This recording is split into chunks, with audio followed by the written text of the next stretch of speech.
tanda-tanda ulamaul akhirah yang menjadi panutan kita, mengenalkan kita kepada Allah dan Nabi-Nya Muhammad SAW. Dan diantaranya adalah mulaziman lil ibadat, istiqomah. Kita itu kalau mau lihat ulama, jangan dilihat keramatnya, lihat istiqomahnya. Kita bisa mengetahui orang ini adalah ulama akhirah yang menjadi panutan kita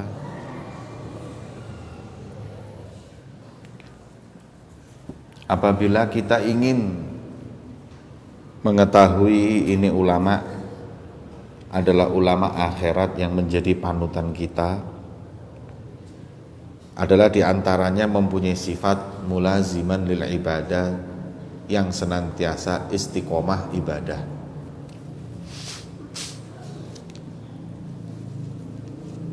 Karena ulama berkata istiqomah khairun min alfi karamah. Istiqomah itu lebih baik daripada 1000 keramat khariqul adat. Kalau Anda mau lihat ini orang alim yang betul-betul soleh, lihat ibadahnya. Jangan dilihat keramatnya. Tapi kenyataan ini kita lebih condong dan lebih percaya sama ulama yang aneh-aneh. Kalau kita lihat ulama istiqomah hal biasa. Tapi kalau sudah ulama ini bisa menggandakan uang, ini luar biasa. Ulama ini bisa terbang, bisa hilang. Wah, iku istimewa iku. Nek sing iso bedhek-bedhek tepak, wah iki wali. Tapi nek sing istiqomah salat 5 waktu di masjid jamaah biasa. Keliru hadirin. Walaupun kata Imam Abu Yazid Al-Bustami, kalau kau melihat seseorang sampai bersila di atas langit, ya, maka jangan kau ikuti sebelum kau lihat bagaimana perbuatannya dengan syariat.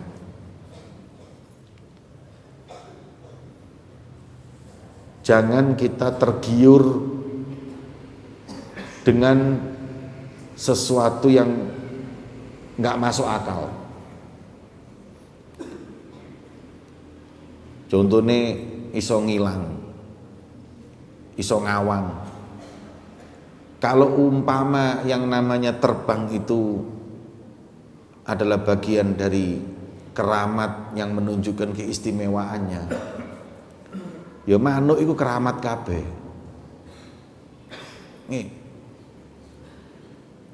Nek sing iso mlaku ndek ngene kali, ya bebek itu keramat. Nek sing iso mbedek dukun ya iso. Yang ndak bisa diperbuat kecuali orang yang soleh adalah istiqomah dalam beribadah. Tapi kenyataan kita ini tidak. Kita akan mengikuti, melazimi, menjadikan uswah orang-orang yang nggak jelas syariatnya, tapi mampu melakukan hal yang di luar akal. Sampai tinggalin nih, wonten sing iso ngandakno dhuwit. Ya. Itu didatangi siapapun, nanti mulai pejabat sampai ulamanya sendiri datangi. Kalau sudah bisa menggandakan uang, hati hebat nih. Pasti wali ini. Padahal belum tentu. Orang itu mau lihat baik atau tidak, kata Abu Yazid Al-Bustami, zinhu bimizani syariah. Timbang dulu dengan timbangan syariat. Ya. Jadi makomnya orang itu bisa kita lihat dengan istiqomah, jangan kita lihat dengan mobil.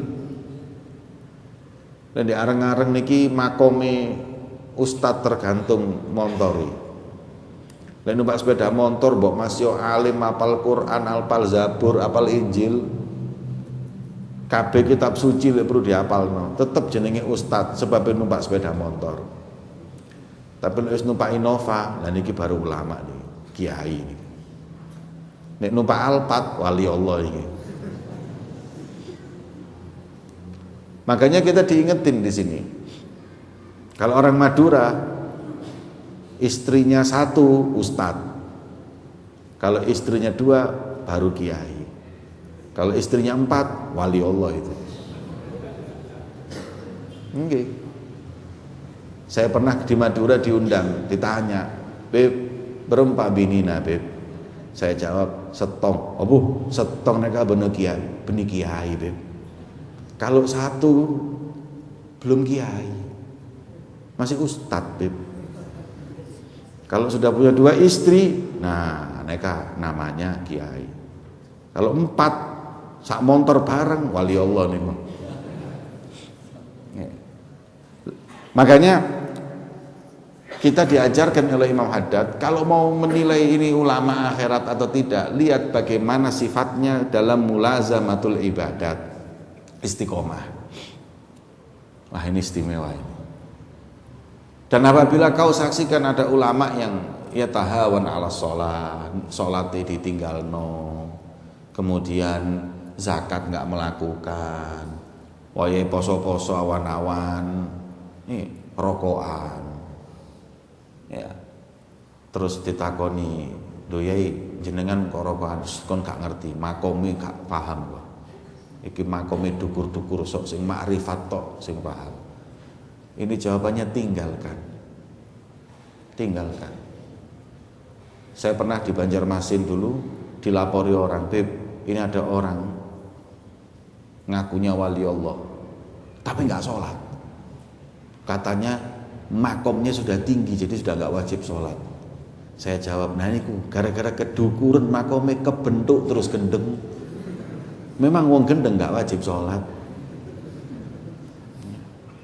Jadi sudah tidak masuk akal. Jangan percaya yang seperti itu. Makanya banyak orang yang memang digiur, hadirin, ketika ngapunten nggih. Ketika orang itu punya murid banyak, punya pengidola banyak, punya pencinta banyak, itu nanti datang yang namanya setan.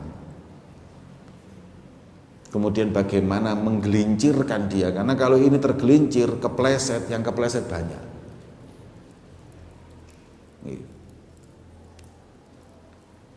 Syekh Abdul Qadir Jailani itu pernah didatangi cahaya. Kemudian cahaya itu berkata, "Ya Abdul Qadir Jailani, laqad rufi'a ankal qalam." Telah diangkat pena tulisan. Jadi pena itu malaikat itu gak nyatet lah perbuatanmu. If'al ma syi'ta, perbuat apa yang kau inginkan, sing jelas pasti kau mlebu swarga. Syekh Abdul Qadir Jailani ketika didatangi cahaya seperti itu, langsung sandalnya itu dicopot, hadirin.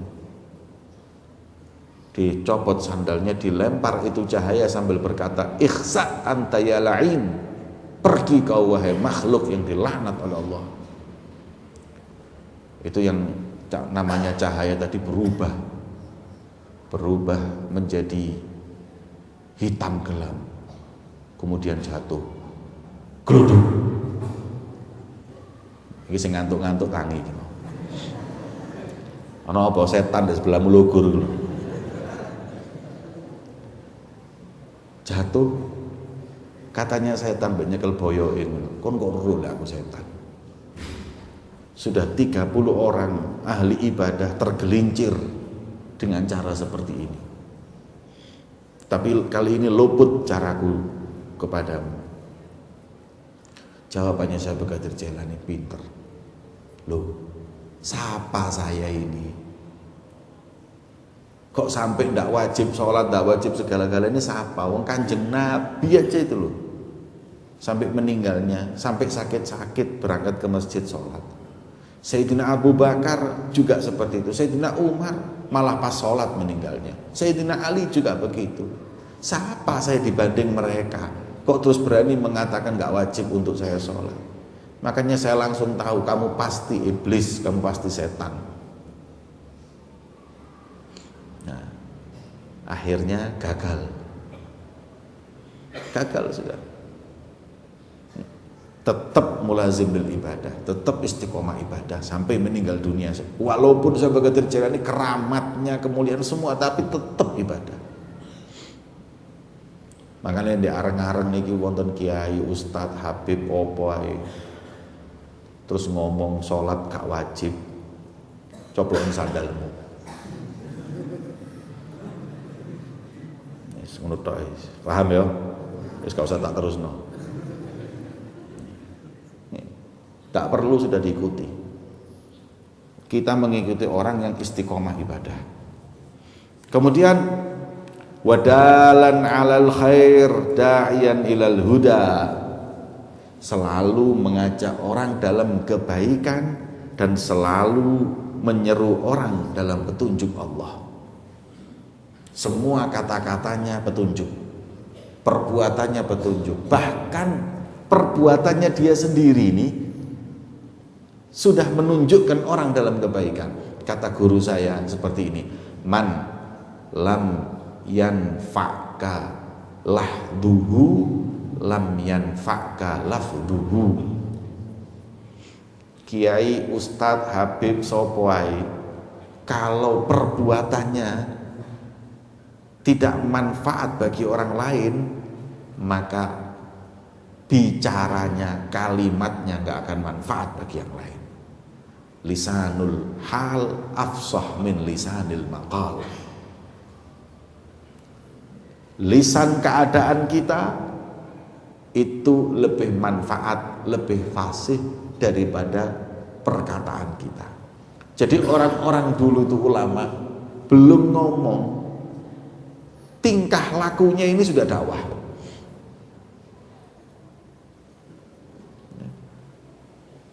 Gerak-geriknya ini sudah mendekatkan orang kepada Allah. Makanya jangan heran orang-orang dulu itu gak usah ngomong, kadang memandang saja sudah membuat orang itu dekat sama Allah. Kan yang namanya dakwah itu kata ulama bukan cuman sekedar lisan, tapi akhlak itu juga dakwah. Lo sampeyan ini lo berangkat dari rumah pakai kopiah, pakai sarung, numpak sepeda motor, dilihat tetangga, enak erek ngaji, kapan ya aku ngaji, itu wis dakwah. Kalau Anda niatkan itu dakwah, sudah dakwah. Makanya Al Habib Umar guru saya pernah berkata seperti ini, Thariq khairil wara, dakwah ilallah dawam, bil fi'li wal qasdi wan niyah wa khairil kalam. Dakwah itu fi'il, perbuatan.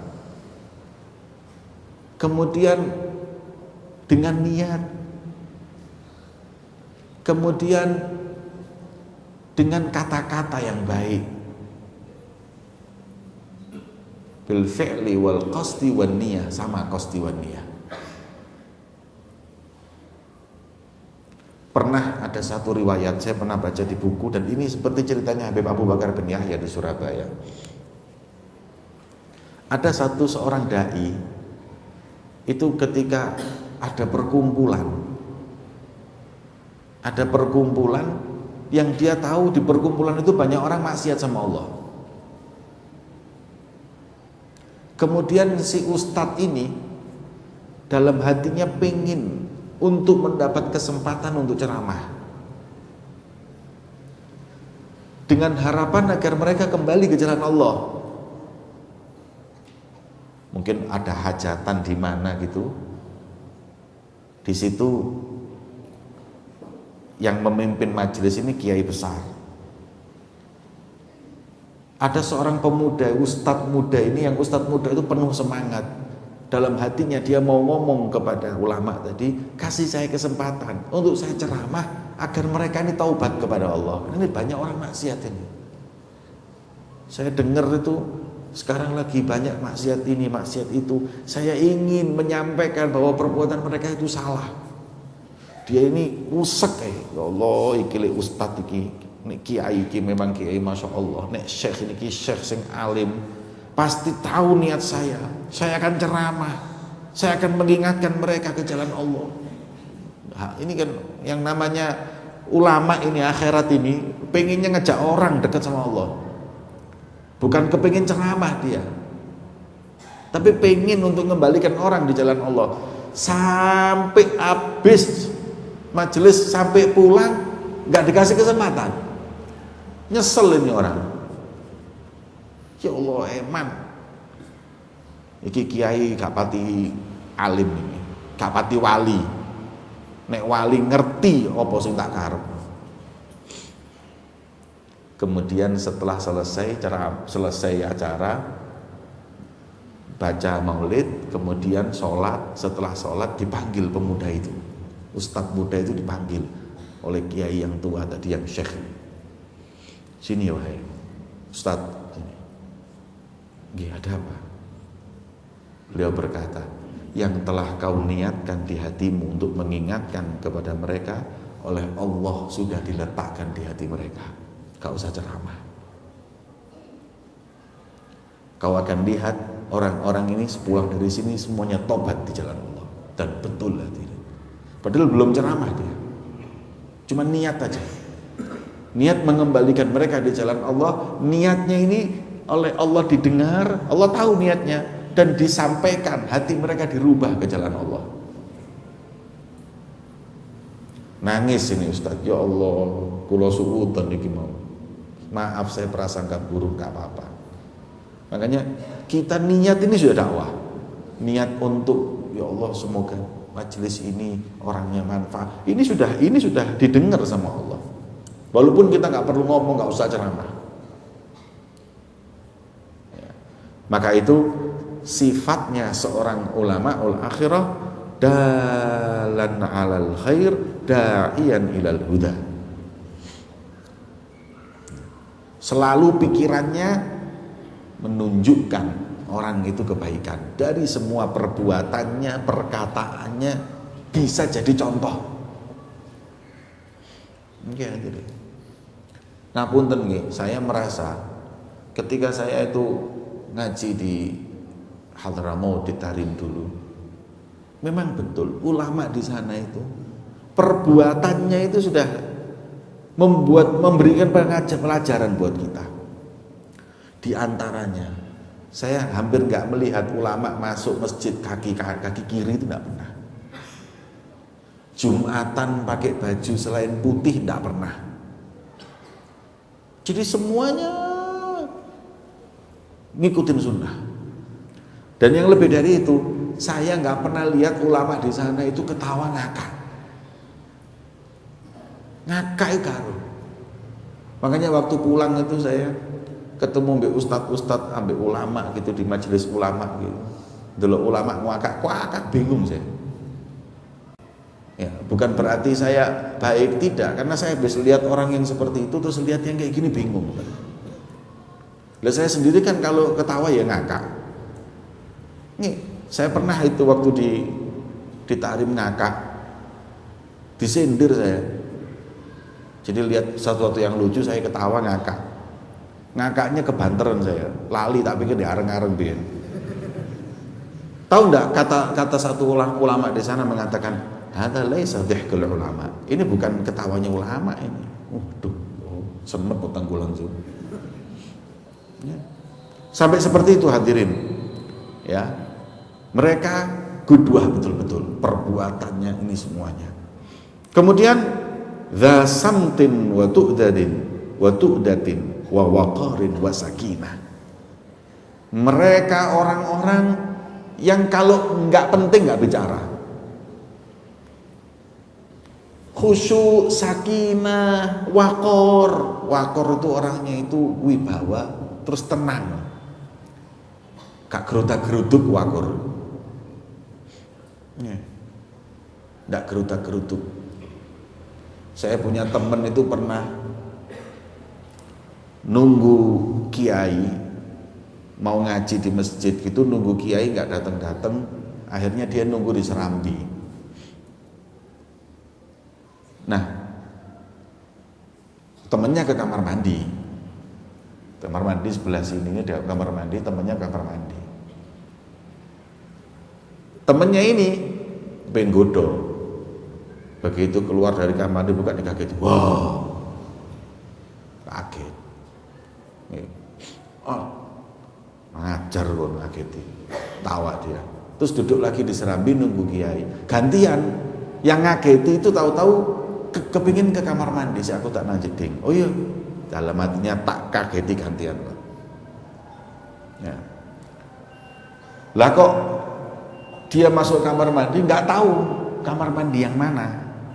Kok ada 2 kamar mandi yang tutupan. Wis. Ditelok, oh paling iki siap. Begitu ceklek, wah, dadak Nokia ini. Kaget ya ini, apa iki? Minta maaf Syekh, minta maaf. Setelah minta maaf semuanya, enggak apa-apa. Cuman satu tok yang dipertanyakan dia. Saya masih ingat. Pertanyaannya apa? Ainal waqor. Mana waqor?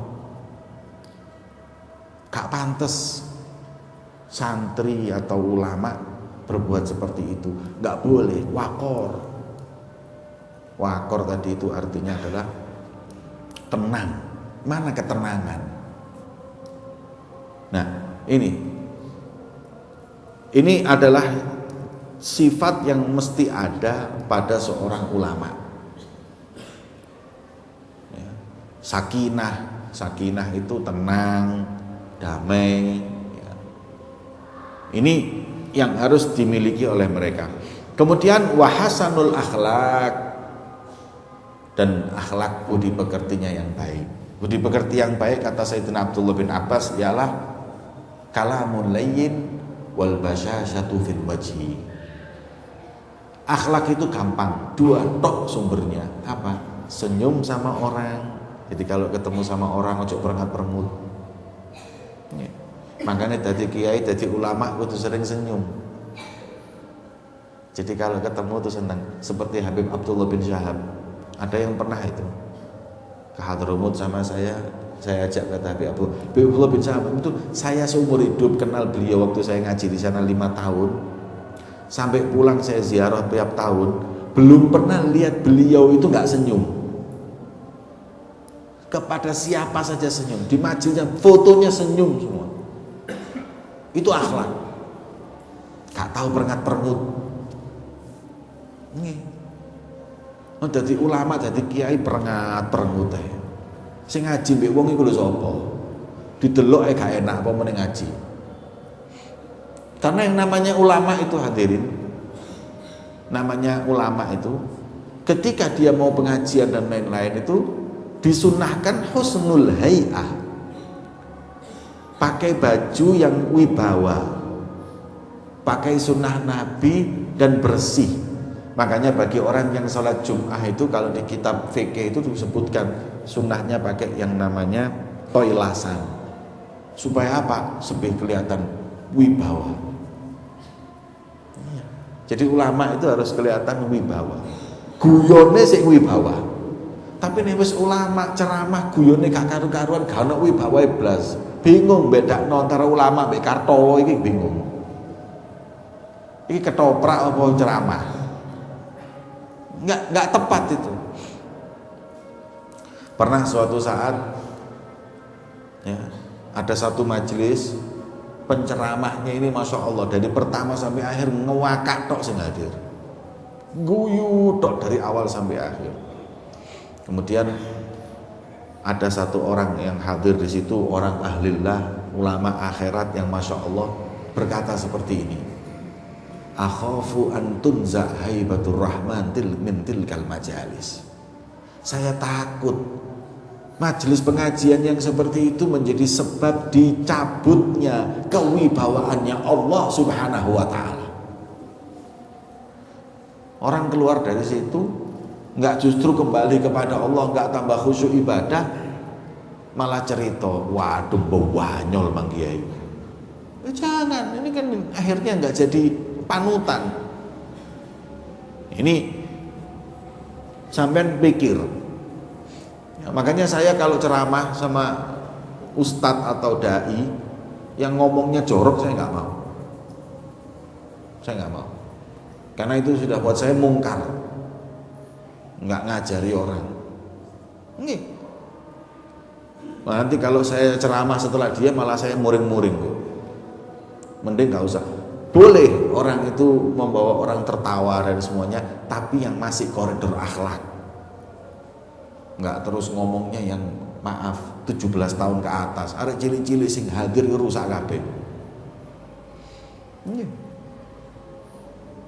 Wonten sing kadang-kadang ceramah mbek mencolot-mencolot. Numpak mimbar. Iki wong edan iki.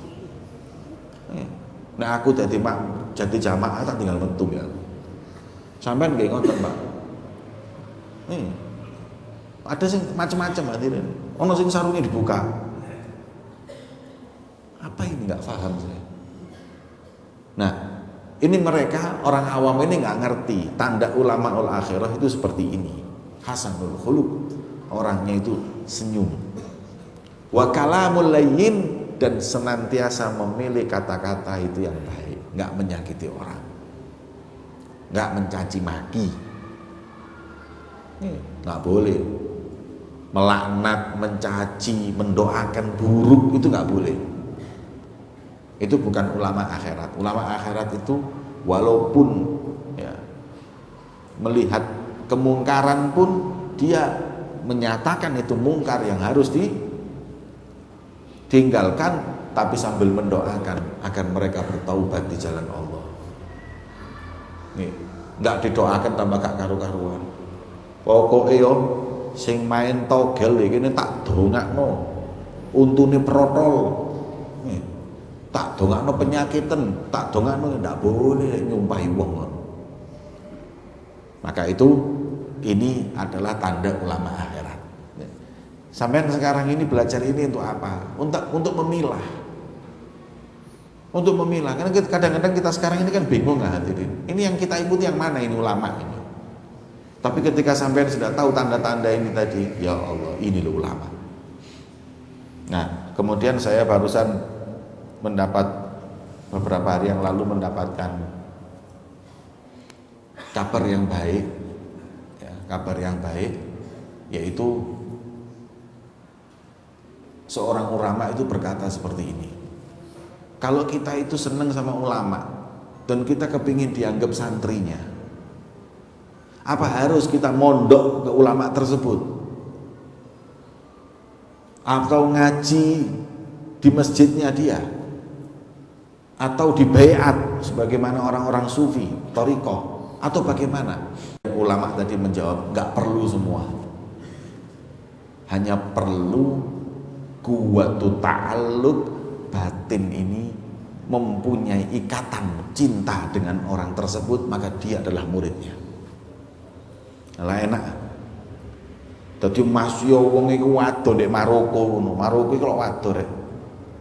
Numpak pesawat piro 17 jam wadon nemen. Tapi kalau Anda tahu, Anda ikuti di YouTube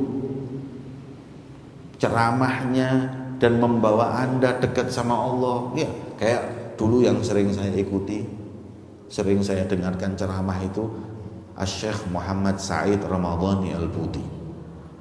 Cuman saya nggak pernah ketemu, tapi sering saya cateti, saya ini.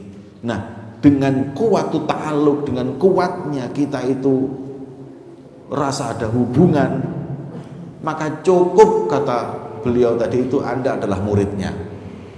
Selama Anda itu walaupun nggak ketemu, walaupun jauh, selama di satu zaman dan mendengarkan lewat radio, lewat tape atau lewat apapun. Alah enak.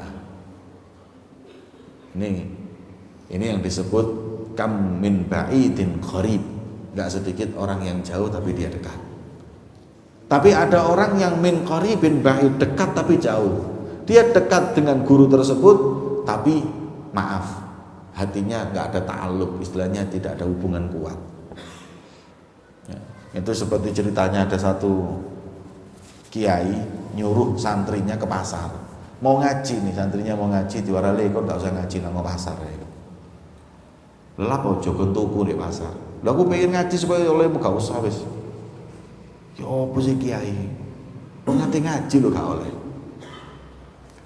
Dia akhirnya ke toko, jaga toko, nggak ikut ngaji. Yang lain ngaji di sini, diajari oleh gurunya. Yang satu dengan emosi hatinya tadi itu ngedoli wong ambek mikiri majelis. Oh, boleh aku hadir majelis kok gak oleh ini, gerundel, dan dia pikirannya semuanya di majelis. Karena dia tadi sudah mau hadir majelis, nggak boleh, suruh ke pasar. Besoknya dipanggil oleh gurunya. Kemudian ditanya, kamu kemarin waktu di pasar, hatimu di mana? Di majelis. Alhamdulillah, itu yang saya mau. Loh maksudnya, nah, daripada kau di majelis, hatimu di pasar. Nih. Wonten sing ndek majelis kiai ini ngomong apa gak paham, pikirane ndek omah delok sinetron. Pikirane ndek toko, pikirannya di luar. Dia ada di dalam majelis, dia ada di masjid, tapi pikirannya di luar. Maka kata beliau, tahu kalau ini santri pikirannya di pasar. Maka ketika dia disuruh ke pasar, pikirannya ke masjid. Kata beliau, lebih afdol kau di pasar tapi hatimu di majelis daripada kau di majelis hatimu di pasar. Langsung tobat. Ya pun insya Allah saya akan dua-duanya, hati dan jasad saya di majelis. Nah, seperti itu hadirin yang dimuliakan oleh Allah. Semoga kita oleh Allah Subhanahu wa Ta'ala ditemukan para ulama yang menuntun kita dekat dengan Allah dan Nabi-Nya Muhammad sallallahu alaihi wasallam. Amin ya rabbal alamin. Sirril Fatihah.